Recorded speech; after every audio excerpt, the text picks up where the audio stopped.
So I just saw Mission Impossible Fallout, and so I just decided to give you one worded review for each film in the franchise. And I'll pretty much go into more detail as I make my review. So without further ado, here we go. Number 1, good. Number 2, horrible. Number 3, pretty good. Number 4, fantastic. And number 5, great. Bigger emphasis on this movie because we'll be talking about this as we go on into the review. So this movie had a lot going for it. It has the same director as the one from Rogue Nation, the last movie. It's pretty much a direct sequel. The pretty horrible villain from the last movie is back in this movie. And Henry Cavill has a giant mustache for some reason. And for some reason they wouldn't let him shave for Justice League. And then we have this. Train wreck. And I gotta say, I do not understand why Henry Cavill has a mustache, but other than that, this movie's actually really good. Personally, I say Ghost Protocol is still the best, but this comes in a very, very hyper thin close second. First thing I'm going to talk about is the TV show. I mean, I'm not really a big, huge fan of the show. I know that Leonard Nimoy was in it, and the theme song is from the show, and yep, that's about it. I mean, I've seen a couple of episodes, but they weren't really, attention-grabbing to me. But this movie kind of reminds me of the show, which is weird because this movie, the first movie, was supposed to remind me of the show, and it really didn't, except for having that old guy in it for some reason, which was completely different from his character in the show. So, yeah, whatever. One of the main things that this movie portrays with the show is just the hypertension in literally every frame of the movie. I mean, of course, Tom Cruise does his own stunts and he actually got injured while doing some stunts. But literally, it just feels like they are at the edge of their seats in literally every aspect of the job that they need to do. I swear, it's pretty much everything that they do is like, if they do it a microsecond slower, or if they screw up at least one little bit of the plan, the whole thing just tumbles over. And I gotta say, that is what the show was really all about. It's just like the little bit of plan that they have. If it screws up, the whole thing just tumbles over them. Also, a unique aspect of this show that they brought into this movie is that they are so meticulously planned out that they are one step ahead of the bad guys. Now, I gotta admire the director about this because this can go really corny really fast, especially if it's like the show, because the show doesn't do it all that great, so it's kind of corny. You know what I'm saying? Of course it's corny. It's the most convenient thing. It's like a Deus Ex Machina in like every episode. North Trail's closed. Oh? What about the East Trail? Yeah, but only till twilight. Let's go, kids.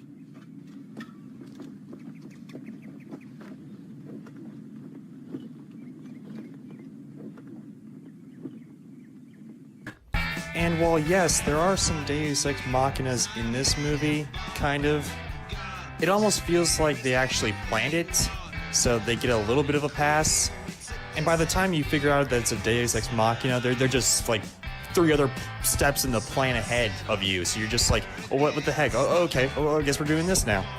Which I'm not faulting the movie for. I mean, I was at the edge of my seat in literally every aspect, every scene of the movie. So kudos, director. Kudos.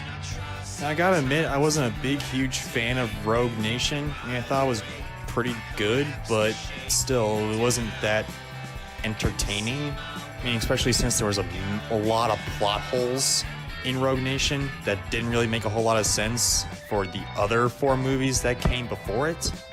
And I have a feeling that this movie was made just so that it can retcon all the plot holes that Rogue Nation made. Like, for instance, Ethan Hunt is married to his wife from Mission Impossible 3, but yet he's interested in this, like, MI6 assassin or something like that, like this assassin for hire type of woman. Wait, I thought he was married to this woman. why is he interested in her? Well, this movie explains it. I'm not going to go into details, but they explain it. And no, it's not a spoiler that she's in the movie because it's in the trailer. So, yeah, whatever. Also, another great aspect about this movie is the characters, man. They actually feel like real people. Like, Ethan Hunt fails. And they address the failures that Ethan Hunt made.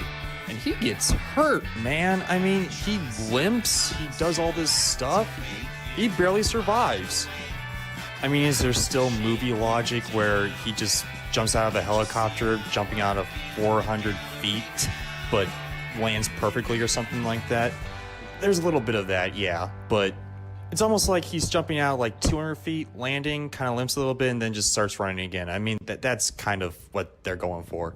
Which is a step in Hollywood. Good job, Hollywood. You're doing a little bit more progress.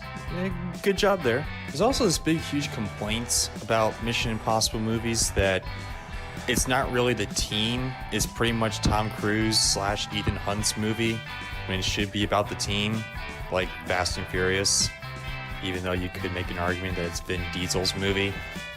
But I will say this, in this movie, everyone has their time to shine. I mean, Ethan Hunt's wife has her little moment. Vin Rhames got his little moments. Simon Pegg's got his moments. Alec Baldwin's got his moments. They're all well-adjusted people, members of the team. I mean, if they weren't there, the whole plan would crumble. And for the whole plot of the movie, pretty much, it's pretty much trying to fix Ethan Hunt's mistake. So yeah, Tom Cruise is imperfect. We see that Benji is imperfect. We see Vin Rhames is imperfect. We see Alec Baldwin's not perfect either. No one in this movie's perfect. Everyone's got flaws. They're all human, which is a great part of this movie. Now, obviously, the main question here is, was Tom Cruise's stunts great? And yeah, I would have to say they're pretty good. I would still say Ghost Protocol is probably better in stunt-wise, but there's still some pretty good stunts. And yes, he runs. There's like a 10-minute scene of him just running. So yeah, he does run. He's a pretty good runner, so back off. I mean, as actors and actresses, they pretty much perform pretty well. Like, I don't remember a single person that didn't perform well. All except the villain, but we're not into that yet. We'll get to that later. The action scenes were filmed very, very well. I mean, honestly, this is a pretty damn good movie. I would say this is like one of the best action movies that came out in a very long time. I mean, there's a lot of twists and turns. There's a lot of times where it's just like, wait, what the heck is going on here? Did they fail? Oh, wait, they didn't? Oh, okay, good. Because of course they're not going to fail. It's a Mission Impossible movie. Of course they're going to win. But sometimes you might think, oh, wait, did they fail? What the? Oh, okay. Well, okay, good. Whew. Which now it kind of brings me into the flaws here, and that is the villain. The villain is the same villain from Rogue Nation, and he doesn't really have much of a presence, and he's pretty much the exact same as he was in Rogue Nation.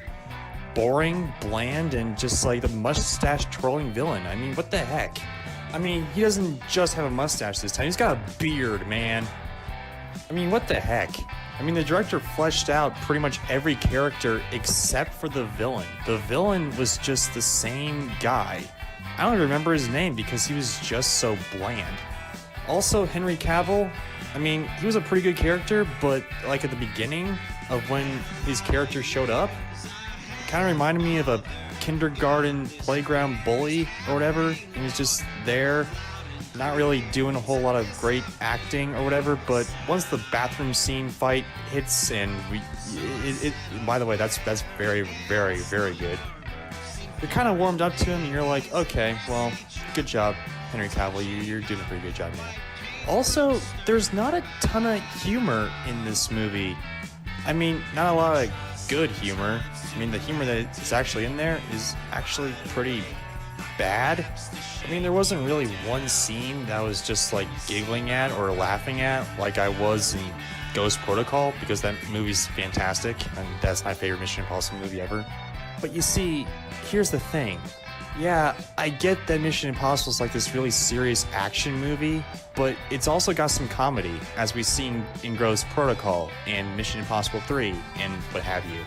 And just the fact that the comedy in Mission Impossible Fallout isn't that great, it kind of left me unsatisfied.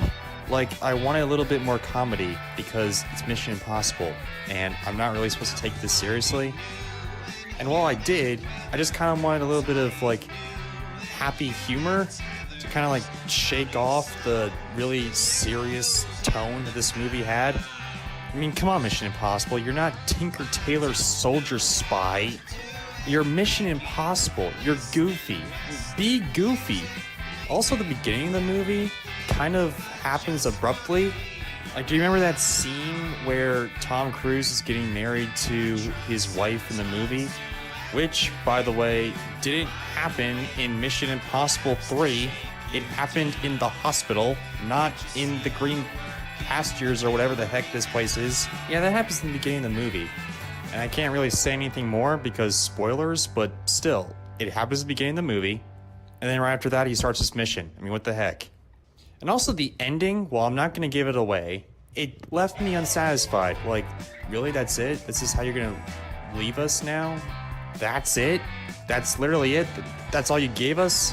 What the heck? It left it open-ended, and I don't really like that.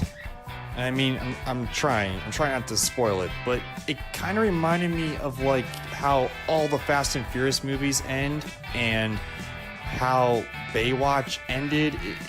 No, this is stupid. Stop, please. Again, I'm not going to give you the exact details, but still, come on, man. But I mean, other than that, it was pretty good. I mean, the action was fantastic, the characters were pretty good, the actors were pretty good, all except for the villain, but still. It was really good choreographed, and I mean, it doesn't hold a candle to Mad Max Fury Road, but it's high up there in the action movies of today. And yeah, I probably rate this movie as great. Go and check it out. It's worth the price of admission, especially in IMAX. You see it in IMAX, your socks will blow off.